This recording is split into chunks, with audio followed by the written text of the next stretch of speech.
Welcome to On Health with Houston Methodist. I'm Zach Moore. I'm a photographer and editor here, and I'm also a longtime podcaster.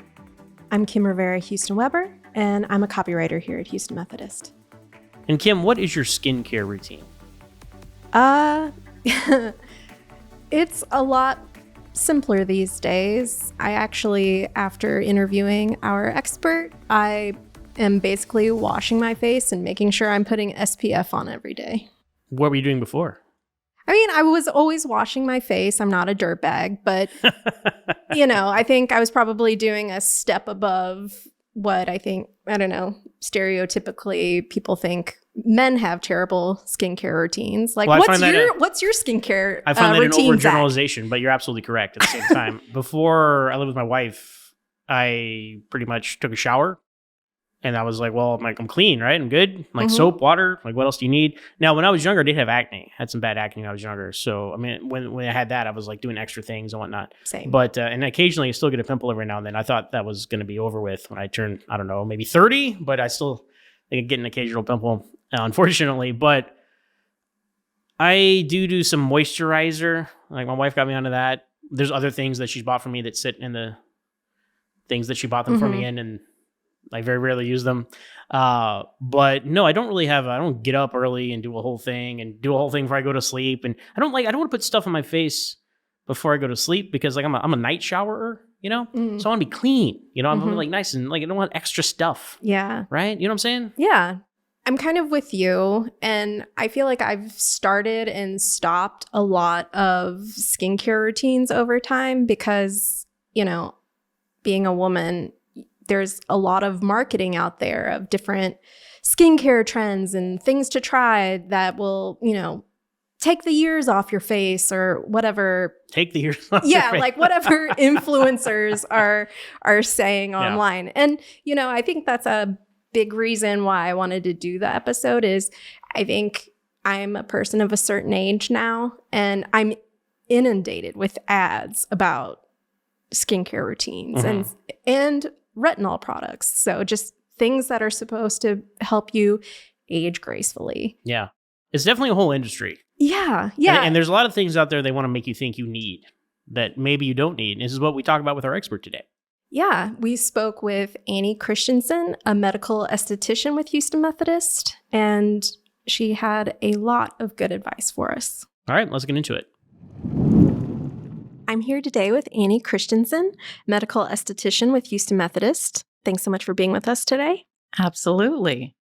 At least to me, it seems like we're kind of living in this golden age of skincare. You can walk down the aisles of any pharmacy or cosmetics store, and you're just met with any kind of product you could think of in terms of like, oh, I want to focus on wrinkles, or oh, I want to focus on skin brightening. There's just all these different options. And I think with the rise of influencer culture, there's also no shortage of voices out there telling you how you should be doing your skincare, what kind of procedures you should be getting. Just there's a lot to sift through. So I really want to talk about anti-aging trends, but I also really want to talk about how people can just have healthy skin no matter how many times they've been around the sun. So I'd like to start off by asking, if you were to distill an everyday skincare routine down to its bare minimum parts, what would that look like? And, if you want to talk about, once you get to the point where you want to add some anti-aging steps, I'd be curious to hear about those too. You've kind of hit everything that's happening right now. So right now, I feel like the trend is kind of anti-aging versus healthy skin. And you mentioned that. They kind of both go together hand in hand, of course. So, if you just want healthy skin and to take care of your skin, boil it down to just minimum, wash your face every day and put your sunscreen on. That's the bare minimum. You've got to do those things just to have healthy skin because, it doesn't matter if you're really thinking about the look of it. We need to be healthy. We keep a healthy body. We eat right. We exercise. Taking care of your skin is part of that.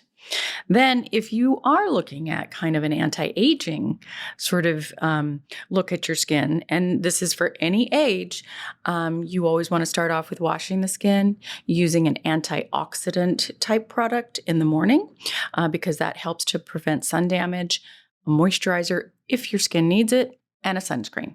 And then at night is when you want to, again, wash, use some sort of an exfoliation, which can be a retinol, a glycolic, a salicylic, something that works for your skin type. And I'll be saying that many times today, probably, and a moisturizer.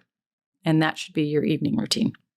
You kind of surprised me that it's wash your face and SPF. Yes. If you just want to do the minimum, you've got to do those things because sunscreen is going to be your biggest anti-ager that there is. All the other things are great and they're going to definitely do something if you want to do them.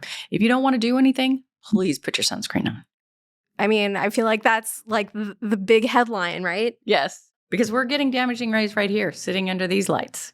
You get them from your computer. You get them all over the place. So yeah, you think you're not in the sun, but sitting next to a window, it's bouncing in. So you really have to protect yourself. You know, I think I've always thought, oh, I'm going to leave the house, so now I'm going to put it on. But right. But sometimes you forget. You're trying to run out of the house too fast, or you forget, or you're going to wear makeup. Well, you got to have it on before that. So when you get ready in the morning, wash your face. If you're going to do some skincare, put that on. And then after that, put your sunscreen on. And then you're ready.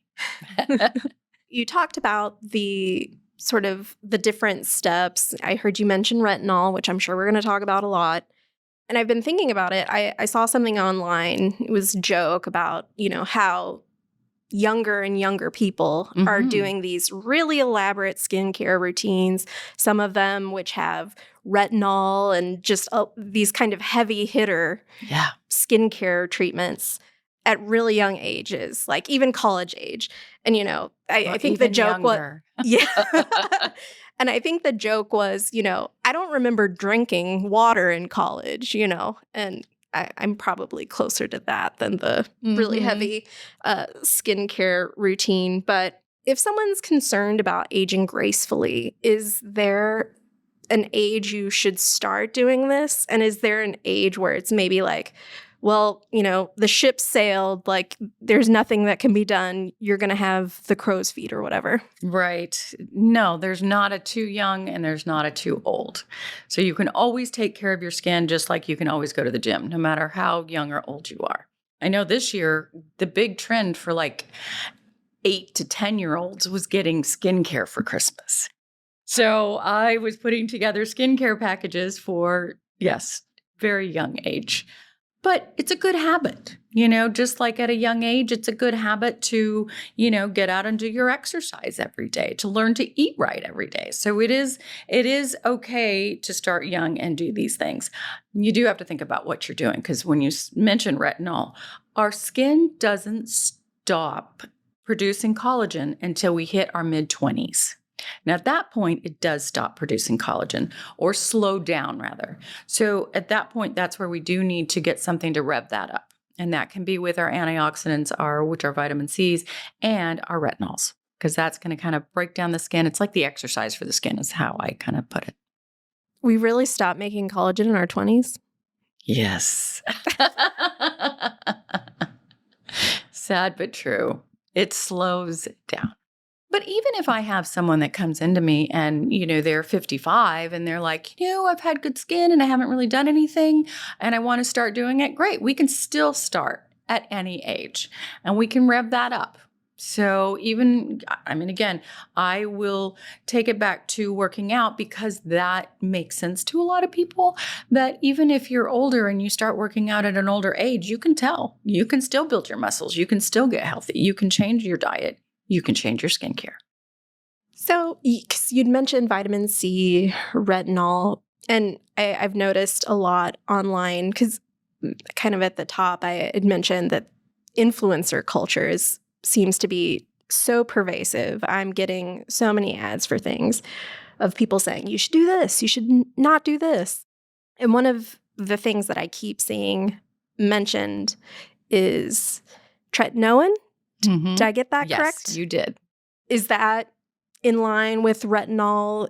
It really seems to be the it ingredient. And I'm sure there's been lots of it ingredients over time, but yeah, I would just love to hear your opinion on, since so much of this stuff is being touted as like the next big thing, should you start using it as part of your routine? the prescription is called Tretinoin. So if you do get a prescription, that's generally what's going to be on the box, and there are different levels of that. So that depends on what's good for your skin as well. But over the counter products with retinol or different derivatives of it, there are so many out there, and they are very good. So I think that we don't need to go to those tretinoins, which are too hard to use. Honestly, if you put that directly on your skin, it can be very irritating to the skin. They're just very hard to use. We've heard of sandwiching and, all these different trends on how to use it. Well, why not just get a bottle where you just put a pump in your fingers and put it on? You don't have to do all that. And so they're out there. Over the counter, you can get very good products without needing that. Is sandwiching like slugging? Or is that different? So sandwiching is just where you put a layer of a moisturizer on, then you put your tretinoin on, and then you put your moisturizer on top. I have always, and I've been in this business for a lot of years, so I have always said, put your tretinoin in your palm, put some moisturizer in your palm, mix them up. Because when I started, that's all we had. There was no over-the-counter retinols available. So we did have to use the tretinoin, and we used it fine. But now we don't have to. So it's kind of more about finding a retinol that works with your skin. And you said the key right there to all of this. What is your skin? That's the thing. You see all this stuff on social media, you read things, and you think, oh, I need that. Oh, I need that. Oh, I need that. You think you need everything. Of course, I do too. But you you need to then, kind of dial it back and go, but wait a minute. How old am I? What does my skin need? Because some of these things you may not need. I want to use, this glamorous moisturizer that sounds like it's going to make me look amazing. But guess what? I have oily skin and I break out. I cannot use that. So you have to use what's correct for your skin. I'm curious to know when someone comes in to see you and they say, hey, I saw this thing on TikTok, I saw it on Instagram. What has been the best thing you've heard come out of that conversation? And what has been, the stop this immediately that you've encountered in your practice? I never say stop immediately. Mainly because I can go down that rabbit hole too. You just sit there and you watch and you watch and you watch. And so things do sound fun and exciting. But what I will tell my younger clients, because that is, heck, I'm not young, so I'm doing it too. So, we're all doing it. Yeah. So, it's just that you really have to think about what your skin needs. So it is kind of fun to think about what's out there, see what's out there. What are other people doing? Am I missing something? So it's okay to look at it, but you really have to kind of make sure you're getting what you need. Because I have people that come in and, I just bought this. And I'll say, where'd you get it? Instagram. And so, or they'll bring me in what they just bought and said, can I use this? And, normally it's all good as long as it's for their skin type. Now, I have had people bring me in or tell me about something and I'll say, yeah, that's a great device, but it's not for you.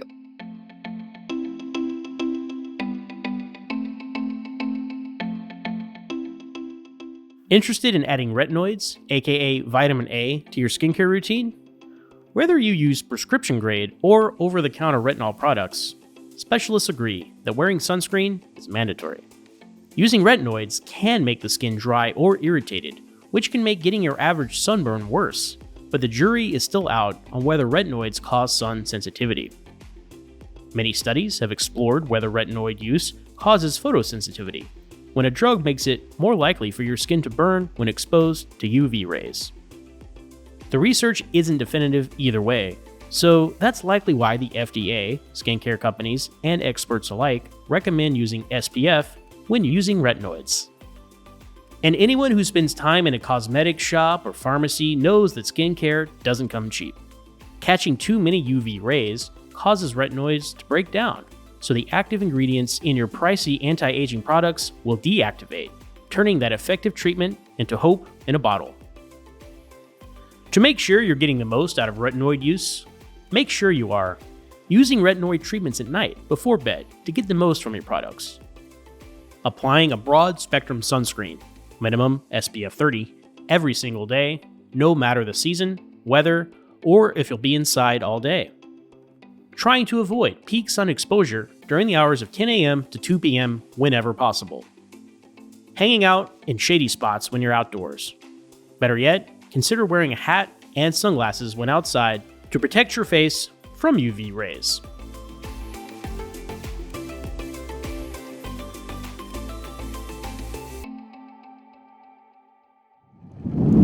So there's been a lot of telehealth startups that have popped up in the wake of the pandemic. And I think one of the industries where I've noticed this the most is in dermatology. Dermatology startups are just everywhere online, but maybe that's just because I'm in a certain age group. Many of these startups claim to treat several conditions, whether it's acne or aging. They offer you a quick appointment with a dermatologist, and then they prescribe products that are formulated by the startup. These formulations are usually mixed with more than one FDA-approved generic drug, or there's a key regulated drug that is mixed with unregulated but beneficial skincare ingredients. So a lot of these startups are claiming that they're democratizing prescription-grade skincare. What do you think about these startups, and what could some of the potential risks be? First, a little bit on the telehealth. I think that is amazing in our practices. I do use it, and I think it's very helpful. It's very hard to get into a dermatologist, so sometimes if you can get in to see one and you need to, that's a great way to go. So I do, just coming from the medical space, I do really agree with that. Now, I have seen some of these companies through my patients that have come in and said they have, they're thinking about this or they have already used it. And I'll always just do my little homework with them and kind of look it up and see what you think. And that's just like anything. If you're going to get a new roof on your house, you're going to do your homework. So you've got to do your homework and just make sure that it is something that does look good and healthy and safe for you to try. And again, that it's for your skin. But if it's helping you to see a physician and you were not able to, because it does take about 6 months sometimes to get into a dermatology office, and you don't want to wait that when we're talking about skin. So, this can really help. So, I think it's an okay thing. Prescriptions are a good way to go, again, as long as it is for your skin type. But do watch out. I mean, with anything you can get taken advantage of. This might be kind of a simple question, but I've been around the sun a few times and I've tried and discontinued I don't know how many different skincare routines. How do you really know when something is for your skin? Mm-hmm. Skin changes. Through our life, our skin will change all the time. So finding something and sticking with it while your skin is sort of in that mode. And how do you know? I mean, your skin feels good. You don't feel dry. It's not sort of causing any texture changes or breaking out, or, it's soothing something, or it's, it's taking care of what you need. So that's how you really know that it's right for your skin. And some people do have a better notion of what that means. And if you don't, then go to someone that can help you. So, whether that be your dermatologist or an esthetician, I do really promote estheticians because I think they can really help you and spend a little bit more time with you to figure out your skin and what would be the proper products for you. Most of us do have products in our offices. I do have medical grade products in my office that you can only get in a medical office. And sometimes that is the case when you're going to a medical office. But I do tend to, stay up on every product that's out there. So over-the-counter products, whether you get it at the drugstore, at the department store, at an esthetician office that may not be a medical, those are still going to all be very good products. Depending on your skin, sometimes you have a more difficult skin that needs a little bit more. And sometimes that can only be for a short amount of time that you're just going to go sort of learn how to work with a product. A client that has rosacea, that's not going away. You're always going to have it, but you need to know what it is that's going to make that work on your skin. And then you can build your other skincare around that. In thinking about working with someone like an esthetician, what are some of the treatments that you can get in-house somewhere versus, I think there's a lot of trial and error that can happen when you're just going to the pharmacy by yourself. Very true. I'd love to hear, what that journey of working with an esthetician would be like for someone. Mm-hmm. So most estheticians have been really trained to, analyze your skin and help you to figure out what your skin type is, and then what products and what treatments are going to be best for you. And I always look at, what's your goal? Why are you here? What is it that you want to see different? Are you sort of in your mid-40s and you want to really work on anti-aging and tightening the skin? So, there's microneedling, there's chemical peels, there's lasers that we use to kind of brighten the skin, work on capillaries and redness in the skin. So those are things that I'm doing all day long. Microneedling treatments, laser treatments, which is like the IPL to work on dark spots and redness, and chemical peels. Love chemical peels. They're kind of old school, but they're so good. So don't leave those behind. And then I always help people with their home care. How often are you able to come in? So then I can figure out what kind of things I need to send you home with. Because a lot of people don't want to come. I'm in the med center. It's hard to get here. And Houston is giant. So, someone may take an hour and a half to get here. So that may not be a journey they want to do every month. There are so many things you can do at home.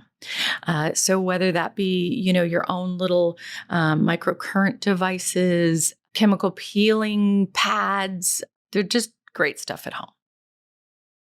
Again, I'm a person who lives online, so I've definitely seen microcurrent devices as something that is kind of out there in terms of an at-home device. So whenever I see them, I'm always kind of wondering if you're just low-dose electrocuting yourself.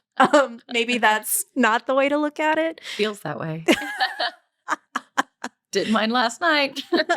So the device can come with a pretty hefty price tag. So could you talk through the science with it? Is it something worth doing? Yeah, so there's several different ones that are out there. Your microcurrent really works on the muscle and tightening the skin. It can help to kind of move the lymphatic system around as well, which I really think is very, very healthy for the skin. That's something that I do a lot of is lymphatic massage. I'm kind of taking a little bit of a side note here, but like post-surgical in our office, because we're head and neck surgery, I do that lymphatic massage. So a lot of these home devices do help to move your lymphatic or just get it pumped. And so that's something that we don't talk about a lot, but it is something to think about. Your microcurrent tends to tighten the skin so you can help your jawline to look more firm. You can help your cheekbones to stand out a little bit more. And I think they work. I mean, they look great. The technology has been around for a long time. We've used a lot of these things in the treatment room for many years. Take the LED lights that you see everywhere now, and those definitely are a little pricey, but they're so worth it. And because people will ask me about that all the time. And I'll say, I have been using this LED light on you for years. And they're like, you have? So yes, it's something that is definitely worthwhile. So your red is for anti-aging, your blue is more for acne. So bottom line, get one that has both of those in it. Then there's some other lights, which are great, but those two are the main ones that you need. I remember seeing one of the masks online, and I showed the photo of it to my husband, and I was like, would you be weirded out if I wore this for 20 to 30 minutes a day? And he was like, what is that? That is terrifying. It is terrifying. But it's good to know, because that's another huge thing online are these various masks, and the prices can really vary. And so you said red and blue. Mm-hmm. And length of time, the price sort of goes along with that. So your less expensive ones, you are going to have to wear a little bit longer because I think they've used less light bulbs in it. The more expensive ones, you can actually wear for only 3 to 7 minutes. Oh. So yeah. So it can make a difference in, say what your pocketbook looks like, but also what kind of time do you have to wear them? Yeah.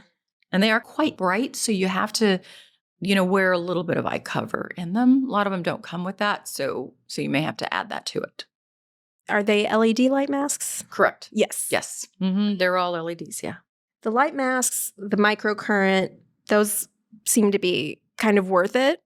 Yeah, those are the ones that I really like. So there's like a microneedling sort of roller thing. Again, that's been around for a long time and people do swear by it, and you can get your products in a little bit better with that. That's something that I personally have not really felt is necessary at home. I think other things can do what that one does. But if you like it, great. I mean, it's not bad. Also, there's like just the plain jade rollers and your gagua stones. And so those, again, have been around forever, and they're sort of doing the same thing as your microcurrent. They're helping to kind of move that lymphatic flow, but also you're kind of working on your jawline and your cheekbones and that sort of thing. So those are great too. So it just depends on what you like and what you're going to use, because that's it. We can buy a lot of stuff, but if it sits around, it's not doing any good. Yeah, I think that kind of touches on another thing where, and I've been as guilty of this as anybody else, that, we're all kind of looking for this lightning magic in a bottle, right? That one product that's just going to make things work out for us in terms of, whatever we're trying to correct for. So when you're thinking about embarking on any kind of skincare routine, or maybe you want to try any kind of treatments, in-office treatments, what amount of time should you be giving yourself to see results? Now, that's a good question. I think it depends on what we're trying to work on, because some things can correct much easier than other things. So I don't know that there's really a time frame on a lot of those, but you do tend to really see where something may be headed within a few months. So you can see, either the brightening of the skin or the smoothing of the skin, all of those in a few months. I think 4 weeks can be a little soon, but a lot of times we think we see it. Yeah, because I do think that there's a lot of hope. Exactly. That wishful thinking maybe that can come in when we're trying something out for the first time. But hearing the phrase like it could take months is important, because I think we can all be guilty of, you try something out, it's not necessarily happening as fast enough as you might want to, and you're just like, okay, I'm gonna be done with this. I'm done. It's not working. Yeah. And it really can be working. Although I surprise myself so many times. I'll have, do a treatment on someone, and, they're scheduled to come back in a month, and they come back in that month, and I have not been seeing them every day. So that's a big difference. When you're seeing yourself every day, you may not see the change, but when I see them in a month, I'm like, oh my gosh, that worked so much better than I expected. That was great. So yeah, things do work. It's just how we visually see it sometimes. Yeah, so you kind of have to commit to the vision. And probably there's an element of we're all sort of our own worst critic sometimes. Absolutely. Especially with maybe those tiny things that no one else notices but bug us. But us, yes. So in terms of other devices, could you walk me through what epidermal planing is? Yes, that is one of my favorite things. And I do that with every single treatment I do. So no matter what you're coming in for, I start off with that. And I've been doing that for many, many, many years. It's amazing for the skin. So it's a light scraping of the skin where I get off a dead skin layer, but it also takes off a little bit of the sort of peach fuzz, to say, on your skin. So your skin just feels so soft, smooth. Your products can penetrate really well after it.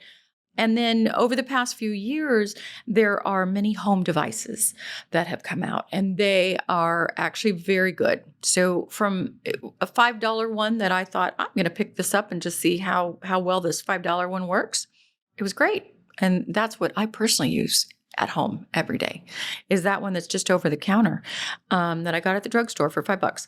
But now you can get some that are, you have to plug in and they're a little easier to use and they feel good in your hand. And those are great too, because people are scared of cutting themselves. Neither one of those can you really cut yourself. So that's what's nice. But I think that is a great anti-age product because it exfoliates the skin from the top and it also gets off the fuzz. And it doesn't make it come back heavier. People think I'm going to grow a beard if I shave it off. No, you're not. We would all be rich if we could do that because there would be no bald people. There would be. So. No, that's, yeah. It's an old wives' tale. Oh, yeah. No, I think my mom even told me that at some point. Yeah. Something that you mentioned as an in-office treatment, microneedling. So what is that? And because I'll admit, just the phrase. The word needle. Yeah, it kind of scares me a little. So could you walk me through what that is? Yes, microneedling is a really great treatment. Again, it's something that I've been doing for many years. It's anti-aging, yet it can also break up, say, acne scarring, can help calm down an acne once it's sort of started to heal. So I use it a lot in that sort of realm. And now we have microneedling with radio frequency. So at the tips of those needles, once those needles deploy into the skin, they shoot off a radio frequency, which also works at building the collagen. So it's very anti-aging as well. So the original one, which I still use as well, depending on what I'm working on, because we're causing micro injury to the skin, when the skin gets injured, it says, oh, I'm being injured. Let me build new skin, grow more collagen or build more collagen in the skin. So that's really what we're doing. And again, back to the working out, you use weights to kind of break down that muscle to build up the muscle. So it all kind of works the same way. So the skin does the same thing. So that's why we're constantly kind of breaking down the skin. That's what your retinol is doing, your tretinoin is doing. It's breaking down the skin so that the skin says, oh, I'm being traumatized. I need to create more skin. So that's what we're doing. But back to the microneedling. The microneedling helps to firm the skin because it is building that collagen. It's a really great treatment. I, work with several doctors that do, facelifts and brow lifts and neck lifts and all of that. But they do, in the beginning, they'll say, let's do this instead. Let's see if we can get you to where you want to be. Maybe we don't need to go the surgical route because we can get such good results with it. And also, say you have had surgery done, this is going to help to kind of protect your investment. So we're going to keep that skin firm and tight afterwards. So it's a really good treatment for all skin types and any age. So you broke my heart earlier by saying that we stopped producing collagen so much earlier than I would have imagined. And so another thing out there that you see quite a bit are collagen supplements, whether it's powders you can put in a smoothie or just supplements that you take in pill form. Yes. Is Yes. do these work? Are they worth the money? Because some, depending on the type you get, I guess in terms of everything, there's a scale, but Yeah, they can be expensive, depending on what route you go.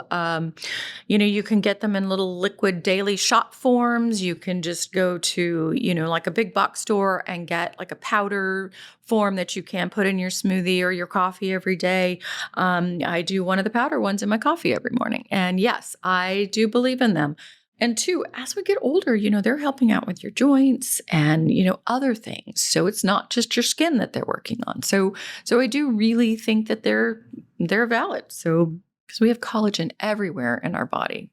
So it's not just our faces that we're seeing it help. So those I think are very valuable. So we've talked a lot about the trends that happen online, but let's take it in real life for a second. So there are tons of spas and places that you can go to get skincare treatments, facials, like what have you. If someone is interested in kind of exploring a skincare journey and they're looking for a place to go, what are some of the red flags and what are some of the green flags when you're researching somewhere to go? Yeah, so we've got a lot of different areas that you can choose from. So I think it kind of boils back to what's going on with your skin and what do you need. So I love going to a spa and getting a facial and having a massage and doing the whole thing. Am I expecting them to fix whatever's going on my face? No, but it feels amazing. So, so those are fine. Now, if you do have a concern with your skin, say you have acne or rosacea or a sensitive skin for some other reason, that may not be the best thing for you if it's just kind of what I call, a fluffy facial, because that can irritate your skin. But, in saying that, there's so many other things you could do at the spa. So if you are going, have a good time. But if we need to work on our skin, then you got to do your research, talk to your friends. We can go online and kind of, Google around and find out what's out there that can work on your specific skin needs. And interview the place where you're going. Okay, I see people all the time for a consultation. And I myself, I don't charge anything for my consultations. You come in, we get about 20 minutes. We talk about your skin. I talk about what we're going to, what I think is going to be good for you, what your skin type might be, and what we can do. And then you can decide, is this the right place for you or not? And that's really what you should kind of look for. Someone that's going to really be interested in your skin type and help you with your skin needs. I think there is a lot of pressure to consider what we look like as we age. And I feel there's another camp that's, they want to age naturally or as low intervention as possible. While I think a lot of this stuff sounds cool, and I'll probably be talking to you after about, what's up? Maybe I'll make an appointment with you. But for those who are listening to this and thinking, I don't know that I want to be doing all of this stuff. I just want to approach it from as natural as possible. What can that look like for a person? Mm-hmm. Yeah. Aging gracefully and naturally is actually what I prefer, to be honest. As I said before, I work with some amazing plastic surgeons.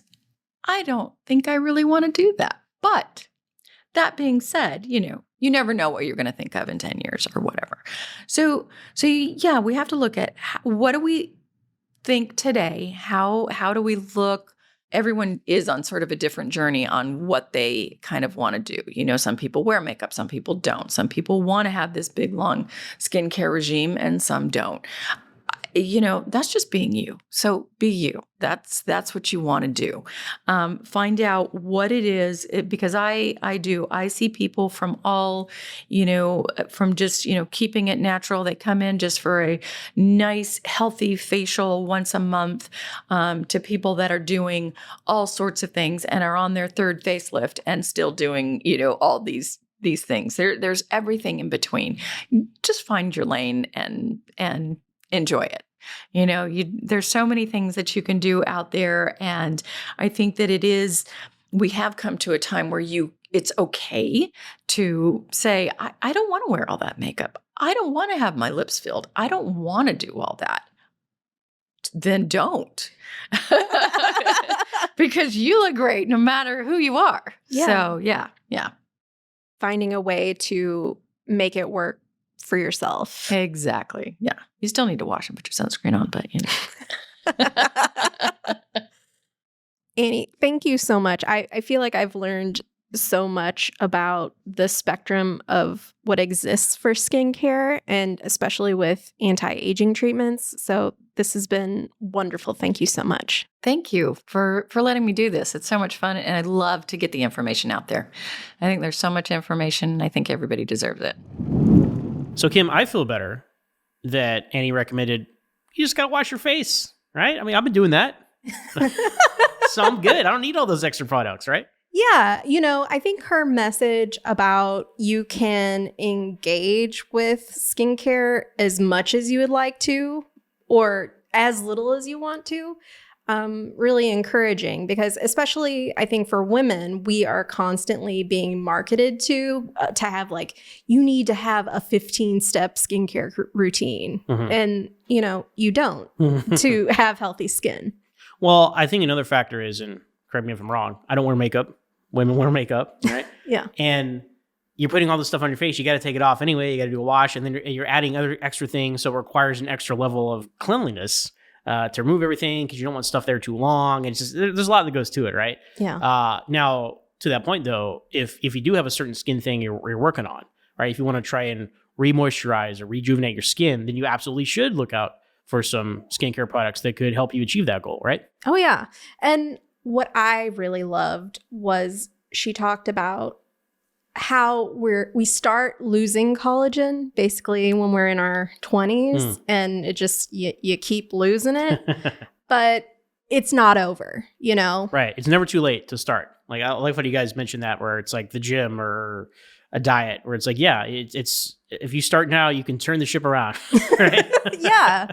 And the idea that you can start as young as you want to, but it's more about having a routine, right? Like going to the gym, because, I think sometimes skincare gets lumped in with being more luxurious, or perhaps something that is, I don't know, self-care, wellnessy. Yeah.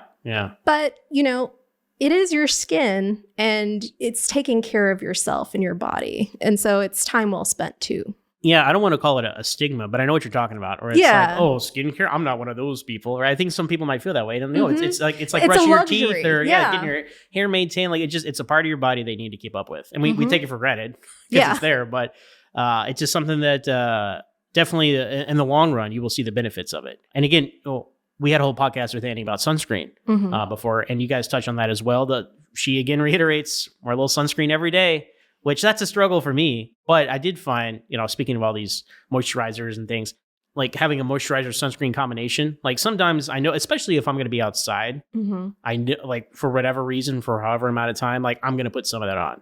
And I have noticed a big difference, because I've noticed that when I don't, and I don't know if it's because I'm losing collagen or whatever the combination is with my skin, because, everybody's skin is different, as you guys discussed. But like, if I don't do any of that, I'll come inside and I'll be outside for just an hour or two, and I'll be red, like not like a burn, but a little something. And then I'll have flaky skin because, everybody knows how the sunburn works. And you can avoid all that just by putting a little bit of sunscreen and moisturizer on before you go outside. Yeah, I know, we talked a lot about using retinol or retinoids to kind of reverse time, as it were. I think it's really telling that SPF, if anti-aging skincare is important to you, SPF is always going to be your most important tool in your toolbox. Yeah, and I feel like I've always had kind of a baby face, so that, I mean, kind of shy to like, oh yeah, let me put on stuff that makes me look even younger. No. I'm gonna wait till like, oh, are you starting to look old now? Oh, maybe I'll stay in the space for a little bit, and then I'll try to reverse that. I don't know if that's the right approach or not, but that's just where I'm coming from with it. But I am kind of getting to that age where like, yeah, this stuff does start to affect you. You see the side effects of it all, and let's, like everything else we talk about here, be preemptive about it.